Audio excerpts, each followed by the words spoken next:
Nginibingelele ngiphinde nginamukelela kuNqambothi Media TV 18. Ngane zakwethu ngicela uma ukuthi uyavelela ikhasi, ngicela wenze okufanelekile ucofa subscribe, ulike, uphinde uphawule lapha ku-comment section. Endabeni engenayo inyanga yasemtubatuba umkhwanazo seveze izindaba zokuthi ubonile umuthi wokulapha isende kodwa ngeke kwazi ukulapha lensizwa enenkinga yesende ngenxa yokuthi akayithandi izinto ezithinta i-social media. Umkhwanazo uveze izindaba zokuthi yena akahlangani kakhulu ne-social media ngoba yena dumanga nge-social media kodwa waduma ngemisebenzi yakhe yomnyanga emihle ephilisa abantu. Ngaleyo ukukhuluma kakhulu nansi inyanga umkhwanazi ikhulume qi. Sanibingelela. Yazi ngiyangabona ubhuti onesisende. Izolo nje kade ngisehlathini ngiyokhamanya amaphakama nje athile. Ubonile umuthi nje kuthiwa isisende, ukhona umuthi okuthiwa isisende. Ngiqalile nje ukuyishutha lowo mithi. Ukhona umuthi okuthiwa isisende, uwona okwazi ukufaka isisende kumuntu. Uma ufaka isisende phela kumuntu ufaka ikhanda lemambe emnyama nekuhlaza. Nesihlehle futhi siyangena. Kanti futhi isihlehle-ke sigudi na uma sende kanti isihlehla-ke siyangena futhi uma ukhanda isitshopi ke phela uma usikhanda baba siyangena isihlehle, iy'mpethu zendlovu, nayo imamba futhi iyangena, nomhlabathi wemvukuzane. Imvukuzane kuyenzela ukuthi uma unqunya lo mlenze omunye uphinde unqunye nalo munye kulokhe kwenzeka. Ngisibonile nje khona umuthi okuthiwa isisende, ngiyawazi kodwa ubhuti lo angizukwazi ukumsiza ngoba angikaze mina ngidunyiswe i-social media. I-social media inemikhuba yakhona engeke ngikwazi ukuyichaza la. Inomaster bakhona ya. Into nje enga-advise lo bhuti ngoba kuze lonto yenzeke vele khona isidalwa esibehind lo nto leyo.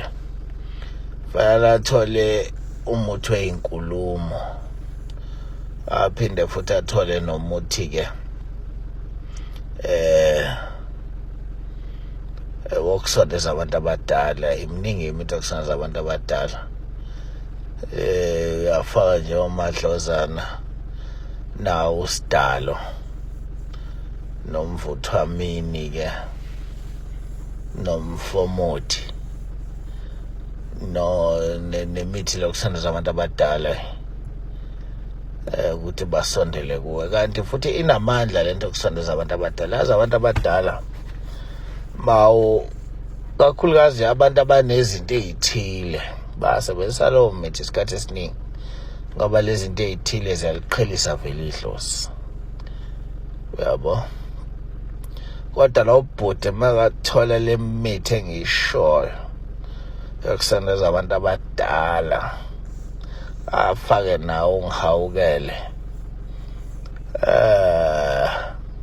ngoba phela mekukhandwa ilumbo baba, alikho ilumbo elinamandla ozolikhanda ngenyoka ngalento le inyoka esuke iganqile. Uthatha leso silwane esiganqwe inyoka. Futhi abantu abenza amalumbo izinto nje ziyayihlanganela kubona.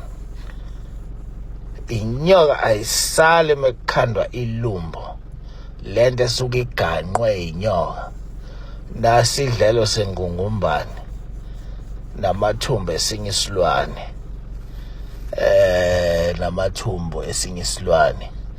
Iyalapheka lento kodwa angizukwazi mina ukungenelela ngoba ziningi izinto esengiyifundile la ku-social media ukuthi uma uthi usiza abantu ukuthi ufuna ukuduma, kunabantu abazoyi-opposa lento ngendlela edip ukuthi ungakwazi ukusiza lowa muntu la noma umsizile kodwa kube naleyo nto lesalelayo.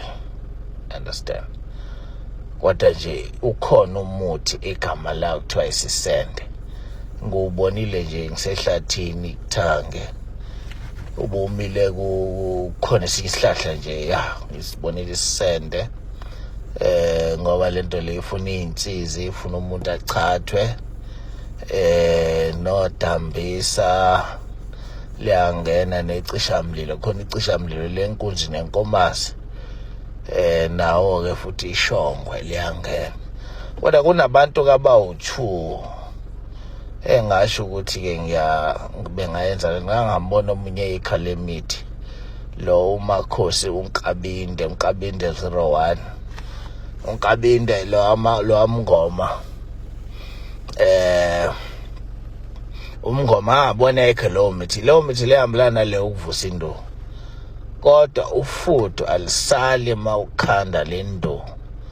Ufudo liyakwazi ukubamba amalumba, uyabo. Kodwa uNkabinde nalo bhuti lo othi umkhovu ohamba neshayini njenge imfena ngazi igaxa isheni kanjani, lo mithi leyo ngiyibone iveza la. Ibona abantu ke abangakwazi ukusiza lo bhuti loyo, khona lo uMakhosi uNkabinde nalo bhuti lo ngiyamkhohlisa ubongo sakho ubani, kodwa nje ujwayele ukuyithopha kanjalo ethi umkhovu ohamba nesheni njengemfene kanjalo. Ngiyibone leyo mithi eyidisplaya la, ayichaze. Engakhona ukumlapha mina, angizukwazi ukumlapha lo bhuti Nkosi yami, ngokuthi ke khona ezinye izinto bengisalungiselela ithwasa lami ebeliphuma, kanti lela thwasa ngiyalihlonipha kakhulu. Izinto eziningi befuna nje nomsebenzi wakho ube impumelelo, kungabi nezinkulumo. Ngiyokhipha umuntu omkhulu njengalo lela thwasa, ngilandelwe izinkulumo.